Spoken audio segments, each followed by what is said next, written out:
Tondo Nabandeko Balandi, GCAM Télévision, fidèles abonnés, chers internautes, Nazane Sengokoye Babino Ebele à travers République démocratique du Congo, Ebele à travers le monde, Nabolandi Basango Nabiso à travers émission Debout Congolais, Liboso Nabino comme d'habitude, Mwanamboka, Samba Olonga des pères et des mères.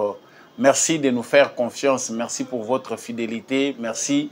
Nandenge Bozali ko continuer ko rejoindre plateau Oyo. Ceux qui ont déjà en direct pour Nakolanda Basango Nabiso Boebindenge to Salaka. Partagez ces lives, abonnez-vous massivement, likez surtout et n'oubliez pas de laisser un commentaire, de nous dire depuis Wapi Ozali Kolanda Biso na République démocratique du Congo, depuis Wapi Ozali Kolanda Biso à travers les mondes. Bon week-end à vous, spécialement tous les membres de la famille des éclairés que j'appelle Debout Congolais. Ozala na Kinshasa, ozala na Bandundu, ozali na Kasai, ozali na Grand Kivu, partout où ozali ko se retrouver. Bon week-end na yo, tika na commentaire, pende sala kabiso malamu kobosa na ko like te. À la une, il y a actualité oyo na memeli bino mokolo ya lelo esengeli toyeba ete Vital Kamerhe akendaki mobembo na France. Mobembo molayo ya salaki uta Congo pona kokende na France. Ezali natina ya diplomatie parlementaire selon les informations officielles. Mais tozali sans ignorer que Félix Tshisekedi a outaki ko claquer porte, c'est-à-dire azongaki na mwakanda par rapport ya makambo isalemaki na sommet ya francophonie. Mais tomoni koya Félix Tshisekedi ko kendepe ya Vital Kamerhe qui va pour réchauffer la diplomatie dans le cadre du parlement, ezali ko susciter ba réaction belé, bah Congolais belé, bah vraiment de quoi il s'agit. Est-ce que Vital Kamerhe saura-t-il apporter quelque chose par rapport à cette France indifférente, une France qui ne veut pas reconnaître l'agression de la République démocratique du Congo ou qui ne veut pas aller dans le sens, il y a vision à Félix Tshisekedi. Vital Kamerhe marchera-t-il dans la vision de Félix Tshisekedi, dans sa diplomatie parlementaire, ou bien à kokende à l'encontre, il y a vision, il y a Félix Tshisekedi. Il y a à boire et à manger dans cette émission par rapport à sujet Oyo. Na kolobela na bino ebele déjà baza ko s'inquiéter, Kamerhe pona nini ake ko sala nini, tout est dit dans cette émission. Sangwami bale na kolobela awa epesa kinga esengo uta mokolo lobby moko ya ba chef coutumier o bazaki intronisé par les M23 azalaki bongo capturé par les Wazalendo na Kirumba. Nous en parlerons dans cette émission. Félix Tshisekedi n'a pas reçu les représentants de l'Union européenne dans la région des Grands Lacs. En tout cas, après séjour naïe kolekisa awa na République démocratique du Congo, il n'a pas eu l'occasion de rencontrer les chefs de l'État congolais. Mais par contre, il est passé à Kigali. Là, il a eu la chance de rencontrer le président rwandais Paul Kagame. De quoi s'agit-il? Est-ce que Félix Tshisekedi a-t-il pris une bonne posture? Nous en parlons tout à l'heure dans cette émission. Voilà, je vous dis encore une fois de plus merci d'avoir choisi GCAM Télévision pour partager les nouvelles de la République démocratique du Congo. Vous voyez que l'émission n'a pas bilingue. Ce qu'on moni français, côté lingala et côté A. Donc, on a Congo pe analphabète ya français à la canelle sous-souté tout ça nyonso sona lingala na français. To comment déjà koloba franc lingala. Merci à tous ceux qui nous suivent de partout. Veuillez liker cette vidéo, bobo sanate ko partager yango.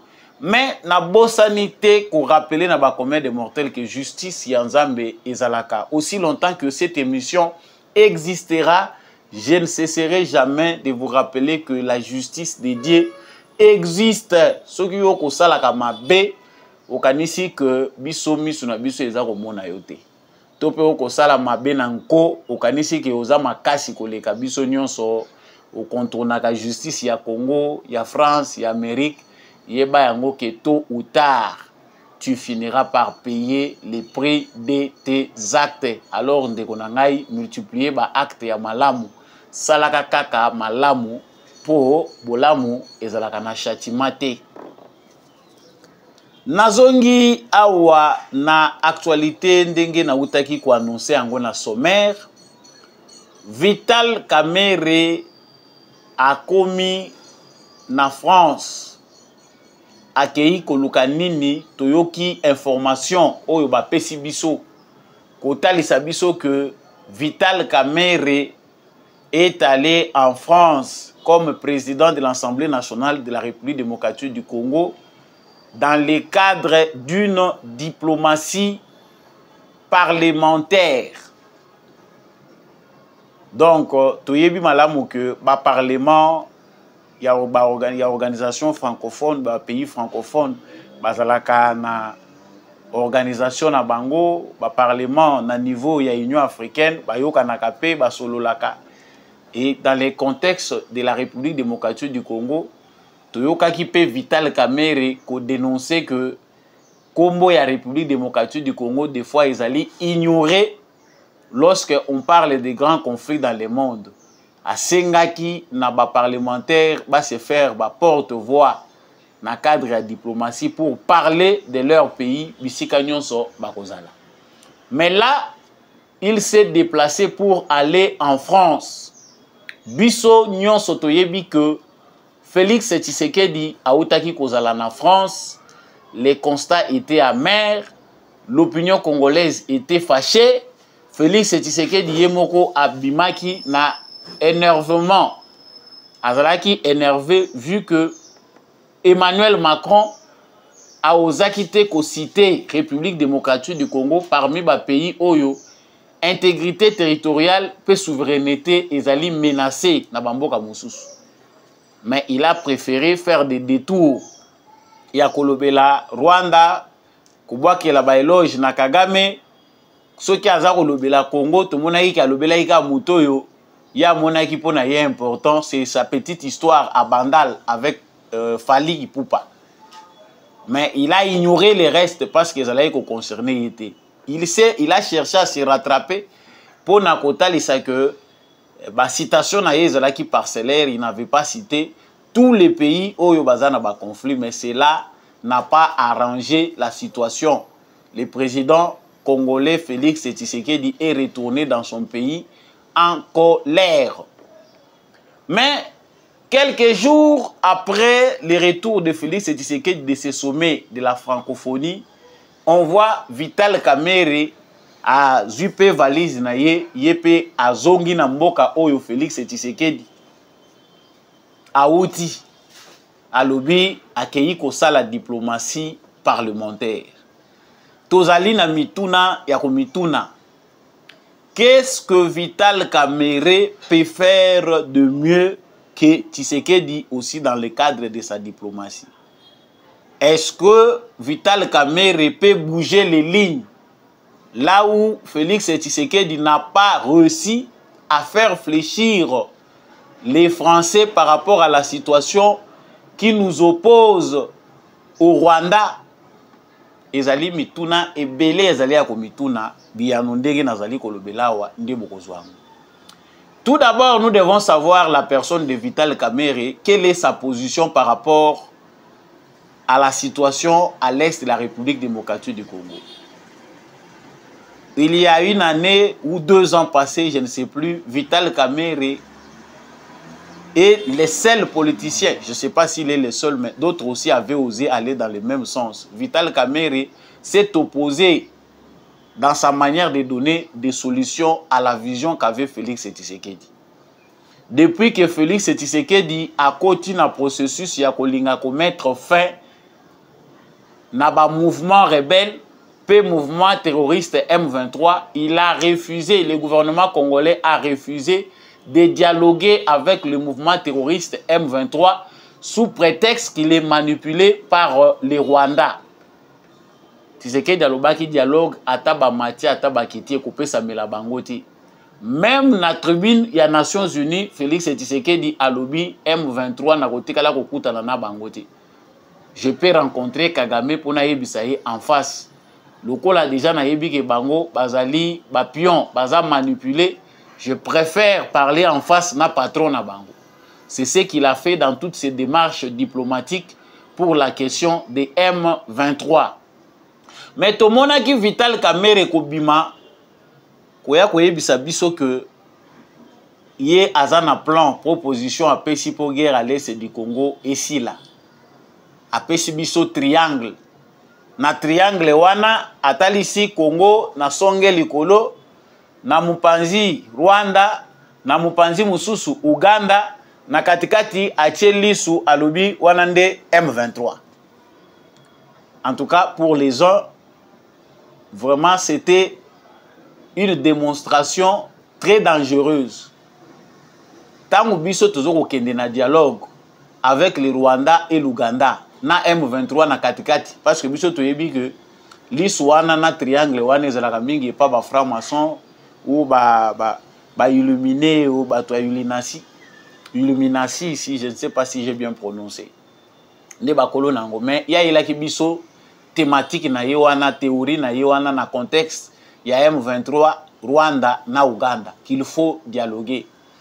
En tout cas, c'est parmi les rares Congolais qui veulent que Félix Tshisekedi change d'orientation pour andima ndenge ba pays mususu ya communauté internationale bazali ko imposer biso dialogue.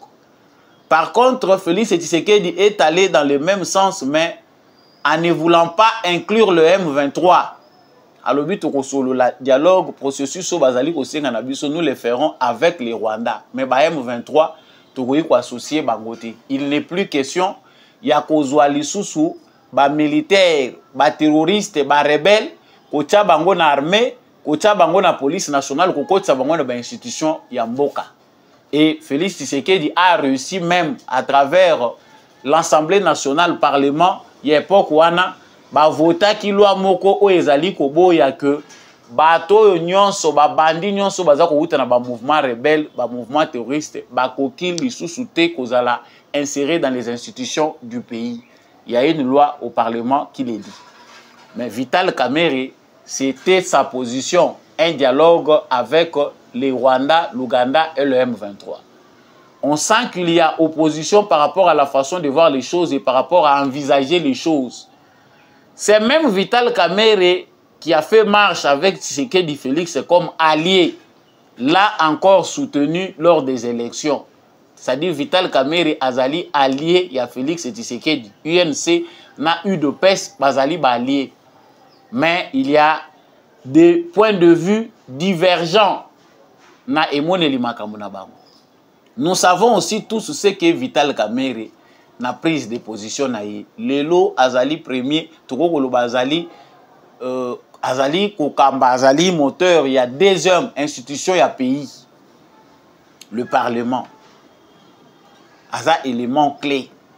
Mais si kawa ya kei na France, est-ce que Vital Kamerhe a changé position ou bien position oyo ye ala kisaki biso awa yango nde akokende ko partager na ba français? A-t-il déjà changé la position qu'il avait au départ? Parce que Vital Kamerhe est de ceux qui pensaient que Félix Tshisekedi fois tambola quelque peu na bornière oyo Kabila tikaki dialoguer parce que c'est pas pour la première fois que Congo est dialoguer.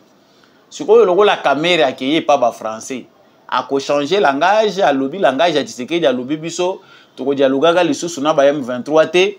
Na moment oyo biso tolingi nde Kagame bo sanctionner ye. Est-ce que Kamerhe akoyi koloba ndenge wana? Bandeko na ngai au sent que c'est chaud, c'est difficile. Vital Kamerhe akokende koloba na bango que bino ba français boza kolinga ko sanctionner Rwanda te. Là ce sont des questions que nous nous posons. Mais par contre la France parle le langage oyo Kamerhe atalisaki biso. Ce que Kamerhe avait dit, ils ont un pays ébélé la communauté internationale, les États-Unis, le Royaume-Uni, France, Yemoko, le 8 aux alliés pour encourager le processus à Luanda. Nous encourageons les dialogues. Et ce qui a énervé Tshisekedi des alliés, lorsque Macron a voulu encore torpiller le processus à Luanda pour imposer qu'il faut dialoguer salement entre les M23 et le gouvernement congolais.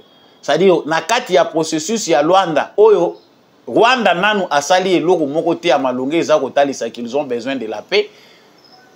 Macron voulait à ce que la République démocratique du Congo puisse inclure un dialogue avec les M23. Tant que nous avons un dialogue avec les M23, nous savons ce qu'ils veulent dire. Tant que nous avons un lisolo, c'est fini, bango pe baye batie bar na bango quelque part, bino pe botie bar na bino, nous finissons na mabulu oyo kabila tikaki. C'est-à-dire bazana ba concession ba kosenga. Or, Tshisekedi a déjà répondu de manière indirecte na Congo. Justice à Congo est condamné bango à mort. Collaborer avec ces gens-là veut dire que on annule tout ce que la justice congolaise a fait. To marcher les sous les colo ya ba cadavre ba victime na biso bandeko ba kufi na ba kishiche ba massacre nyonso oyo M23 sali toutes ces dernières années et que na mai pour sécuriser un petit groupe d'individus. Macron a déjà décidé selon ye na ba bailleur na bango de fort ba multinational na bango ya France et Amérique qu'il faut donner au Congo une petite part des solutions.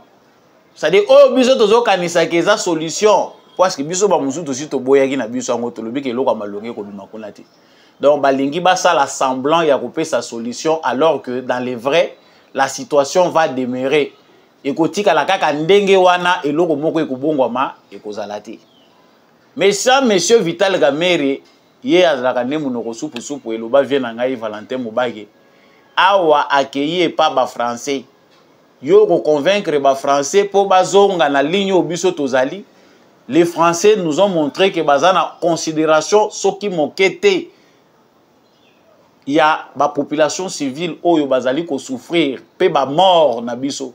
Ça ne leur dit absolument rien.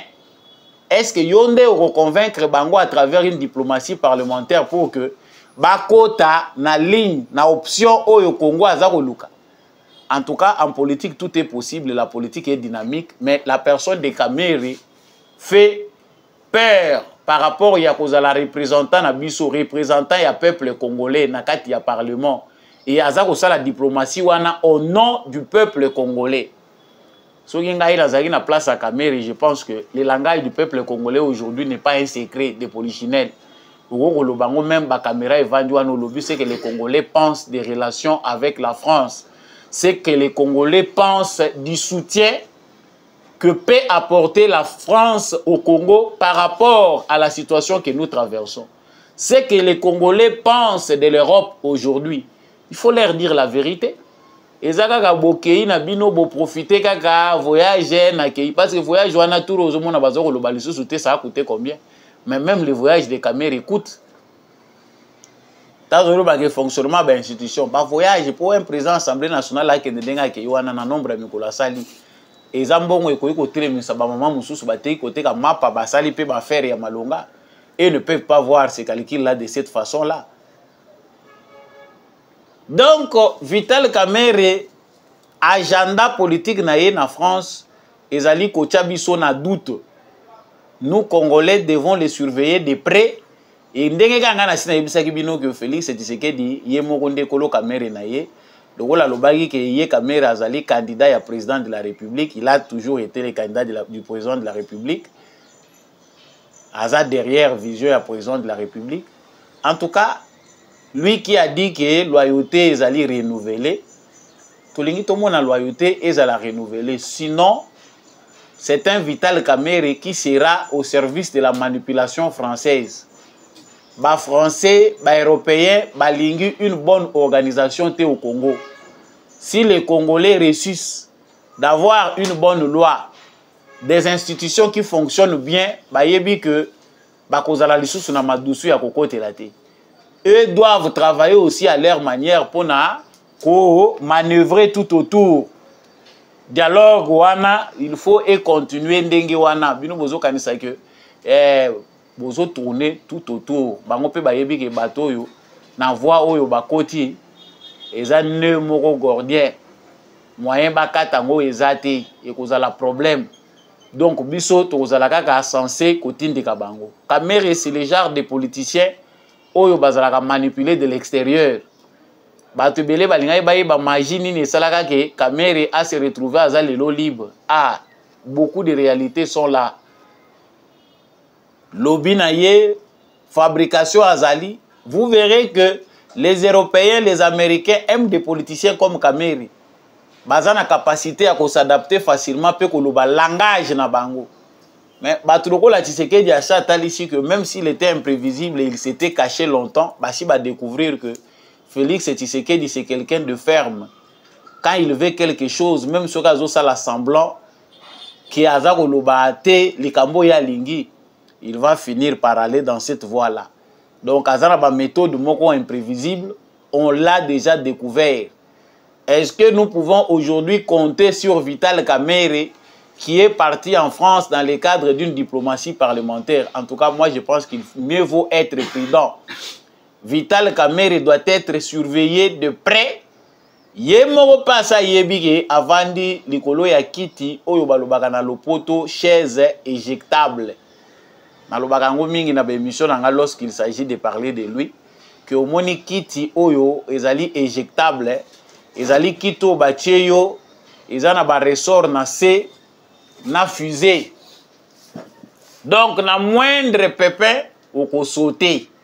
Vital Kamerhe sait toujours qu'il y a des lignes rouges qu'il ne faut jamais franchir. Azana zone moko oyo yemoko ayebi qu'il doit marcher dans la vision de Félix Tshisekedi et Félix Tshisekedi et Félix Tshisekedi, la vision il y a Félix Tshisekedi. Une fois qu'il va s'écarter de cette vision-là, guerre et bandit à sauter. Il a essayé d'être prudent. Quand Azaro Bundanapo a joué présidence et Assemblée nationale, il était déjà allé pour trouver manipuler une certaine majorité pour lui à l'Assemblée nationale. Na kati ya ba démarche na yendenga zalayi ko bundana nango, on a vu comment PCR na ye et que ça qui créé. C'est que dans un côté garde-fou, ceux qui balingi ba simbangai au cas où ba komeka ko simbangai, en tout cas na ozala bato ba ko défendre nga. Mais rien n'est rassurant là-dedans. Vital Kamerhe, s'il veut s'en sortir, a quitter kokende à l'encontre et à vision à Félix Tshisekedi. Reste à savoir ezali kaka que est-ce que voyage na en France ezali kokota na cadre ya ba intérêt à Congo. Est-ce qu'il va là-bas bouger les choses? Moi, je pense que non. Les Français, Français Otoyebi, Bakota la Congo na fenêtre. Le président Félix Tshisekedi na allure yazo memela makambo. Boyo kanye kozalate na ba Français parce que eux, ils préfèrent la manipulation à la conviction. Bango malamu ba manipuler qui ba convaincre bino. Yango bomona que na kati ya ba politicien moni makambo eza ko leka oyo tokanisa ke makambo eko ko sila mais bitumbu elandi biso kaka soki bazangi président de l'Assemblée nationale il faut bazala na président ya Sénat so bazana président ya Sénat il faut bazala ta na premier ministre c'est-à-dire ndenge biso toza ko mona ba animateur ya ba institution na biso baza ba pro pays tel et ces pays-là doivent manipuler ces gens-là. Et ça peine l'eau moko na ko belela pe très important ko yebisa président Félix Tshisekedi que na bato toujours ko lobela likambo constitution que eza logique était même ceux qui les lot ondimi makambo ya double nationalité que ba congolais oyo ba changer ba nationalité ba ko recouvrer des nationalité na bango ba ko zongela nationalité na bango d'origine. Oui. Mais il n'est pas question que tous à la situation tous à ko traverser les lots. 80% des politiciens congolais ont une double nationalité. Et puis, ils exercer en toute impunité. Batu nakati ya service à sécurité, nakati ya politique, ba député, ba sénateur. Ici, sénateur au Congo, là-bas, un Français, un citoyen français qui a sa villa là-bas, azana makamunaye asala kakuna. Il vole ici, il va se cacher là-bas, abatami naye avandi naye. Famille naye bazana bango kuna. Awa toza koloba wa bana Jean-Jacques Ouondo baza ko réclamer. La Belgique est en train de faire pression pour son citoyen Jean-Jacques Ouondo. C'est un Belge. Même si on a moins de la biso, mais c'est un Belge. Il est là, il vient de là, un expert belge. Non, c'est grave. Et ça peut être question de loba. Mboka isenga loyauté. Nous ne pouvons pas sur base il y a évolution. Ndenge mukilango ekomi ko kendele ndenge ba occidentaux baza ko kosaka biso balingi ba boma ba nation pour favoriser l'ère politique expansionniste pour favoriser leur mondialisation politique, ba unifier ba système pour bango bazala au sommet, ba imposer biso du n'importe quoi. Les nations, ezali ba repère. Ba nation ekoyi kokufa te. Chacun a sa mère patrie, mutu na mutu yaza na nation na ye na mutema. Les nationalités artificielles qui sont créées pour des intérêts moko ou ezali durable te toyebi yango que e marchaka te na mitema ya bato. Chacun dans son cœur a un pays à lui. Ils sont dangereux contexte so bazo kolinga komela biso soki biso toza ko copier nyonso to miyango ndenge wana, c'est grave. Monsieur Vital Kamerhe, président de l'Assemblée nationale, doit être suivi de près. Cette diplomatie-là, qu'il appelle parlementaire, que nous disons aussi parlementaire en France, doit être pour le Congo et doit aller dans le sens de la vision. Vision à Félix Tshisekedi. Si l'UNC parti de Vital Kamerhe s'oppose aux réformes et à la révision constitutionnelle que l'UDPS soutient déjà, vous avez déjà tiré toutes les conclusions. Il y a une union sacrée, l'hypocrisie est déjà ébélée. Ba changer la constitution pour la nini. Mais non, vous savez vous-même, et l'on nini bosala na mboko makambo ébélé les aussi mbaté pourquoi. La constitution fait partie des problèmes, des formes surtout. Comprendre qui veut. Félix Tshisekedi a déjà évolué. Il est à ce stade de la politique où il n'est pas à mener na ndenge na ye. Oyo ekoki kosala que lobby Congo est s'en sortir face à la situation Oyo. Le président Félix Tshisekedi n'a pas reçu l'ambassadeur, les représentants de l'Union européenne, Oya yaki awa na mission à kokutana na ye et puis kokende pe na Kigali. Ici au Congo, il a fait le tour à Kutanina, batu ya bakolo ba institution mususu ya kokaye komona, mais kokutana na Félix Tshisekedi il est quitté. Félix Tshisekedi na ye bakutanite. Aleki akeyi kokutana na Kagame, Kagame ayambi. Nous avons déjà dénoncé ça tout le bas qui a une distraction. Qu'est-ce que l'Union européenne peut encore faire de mieux? Oyo nanu bango basalite. Bakoyi ko sala lisusu sikoyo pour que ça marche. Est-ce que l'Union européenne dengue baza kotinda envoyer na bango? Ce sont des simples fonctionnaires qui viennent, ils ont leur salaire na mbongo ya ba européen, baza ko futaye. Mais qu'est-ce qu'il amène ici de plus important? Union européenne bazali ko continuer ko travailler, ko collaborer na Kagame. Ils ont encore des accords oyo baboyi ko kata. Oyo baboyi ko longola na Rwanda. Malgré les dénonciations de certains députés européens, l'Union européenne maintient encore sa collaboration avec les pays agresseurs de la RDC, le Rwanda. Maintenant, vous nous envoyez des envoyés ici pour distraire Bisso. Non, nous sommes en train de travailler. Je viens voir le président Félix Tshisekedi, j'irai voir le président Kagame. C'est une distraction. Je pense que notre président est là en train de passer à une vitesse supérieure.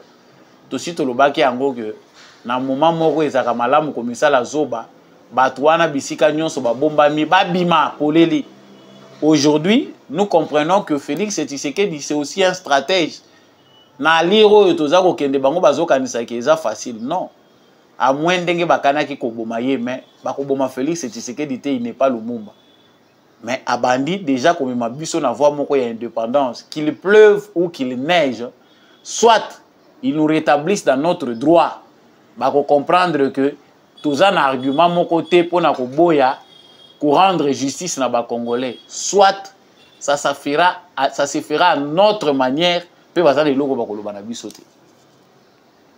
Nako suki sawa na sango ya chef coutumier oyo azalaki intronisé na Kirumba par le M23 azalaki capturé mukolo ya lobi na ba wazalendo. Eza na ba nouvelle moko triste ya ba aventure oyo ba terroriste ya M23 baza ko sala na Rwanda.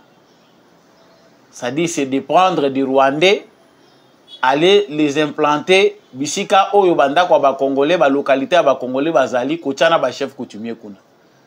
Les Congo avaient déjà dénoncé na ba processus ebele pour dire qu'ils n'ont pas qualité le retour des soi-disant réfugiés congolais se fera avec l'aide de l'ONU. Le Rwanda ne peut pas installer des réfugiés sur le sol congolais.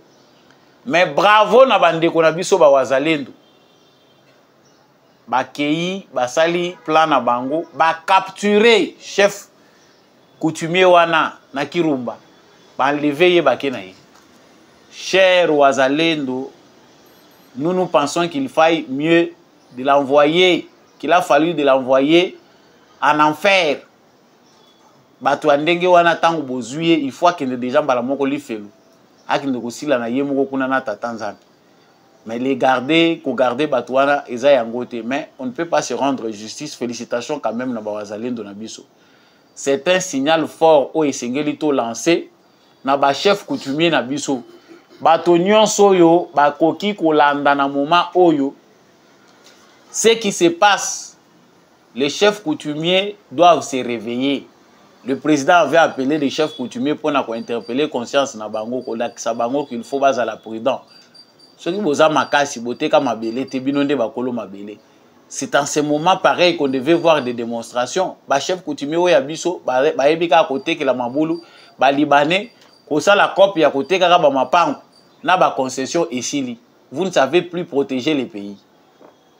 Information na biso ya mokolo lelo et komi penda na suka samba olonga zana esengwa koyeba bino penda ebele na kolanda actualité na bino ba éclairer à travers émission Debout Congolais. Merci de nous avoir suivis. Likez cette vidéo, partagez avec le voisin et n'oubliez pas de nous laisser un commentaire si possible. Si vous n'êtes pas encore abonné, abonnez-vous. Matondo mingi nande kombi à chaque wazaki na sima. Ya caméra pour cette émission Oyekomela Bino Matondo n'apôtre Gérard Kabeya Chovo. Na l'homme de la vérité des urnes, Jean-Louis Timbalanga, na papa Maurice Kikangala.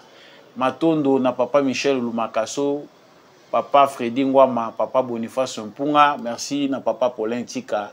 Maman Lisette Mumbendu, maman Bill Bilonda depuis Kinshasa, merci mingi na maman Anima Samba, pe ba union sobolingaka. Samba Olonga, bon week-end, bon dimanche, partout au Bino Bozali Kolanda Biso. Vous voulez soutenir l'émission, vous voulez appeler Samba Olonga, le plus 243 82 349 65 26. On se retrouve prochainement avec une nouvelle émission.